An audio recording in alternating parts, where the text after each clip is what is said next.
Hello, welcome to the update. I'm Heidi Tiltons. Embassy officials are working to confirm the welfare of an Australian surfer who was on board a plane which has crashed in Nepal. Myron Love was among 15 foreign nationals on board the domestic flight from Kathmandu. The search of the rubble is resuming after being suspended late at night. The Sydney woman killed in the SeaWorld helicopter's crash has been remembered by her husband as a beautiful rose. A funeral for Vanessa Tadros has been held while her 10-year-old son remains in a Queensland hospital after being critically injured in the collision.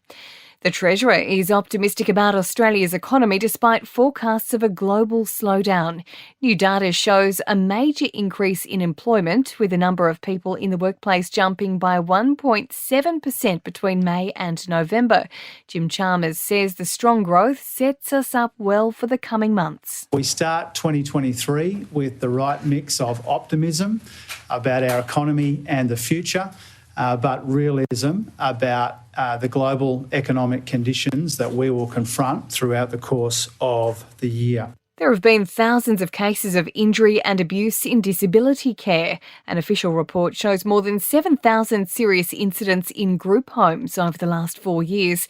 NDIS Minister Bill Shorten says many people have reported physical violence and unlawful physical contact. I should say that for many people this isn't what is happening, but for some this is, and that is unacceptable. Fewer Australians are using cash than ever before, with physical money expected to make up just 10% of all transactions by 2025.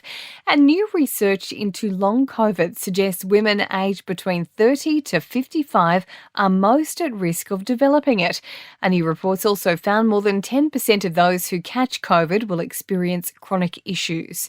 In sport, Nick Kyrgios has sensationally withdrawn from the Australian Open due to a knee injury. The Aussie star announced the news this afternoon, saying he's extremely disappointed. Obviously pretty brutal. One of the most important tournaments of my career, and so it hasn't been easy at all. The Wallabies will be taken to the World Cup by Eddie Jones after Rugby Australia sacked coach Dave Rennie, and Penrith will lose Stephen Crichton at the end of the NRL season. The talented centre has opted against extending his stay at the club.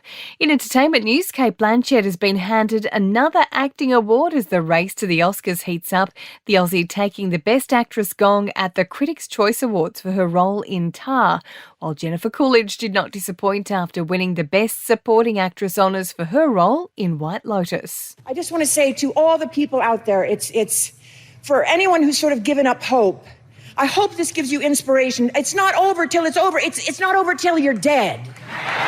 Other notable wins: Zendaya for her role in Euphoria and Brendan Fraser for The Whale. Kim Kardashian has celebrated daughter Chicago West's 5th birthday, the reality star celebrating with a Hello Kitty party.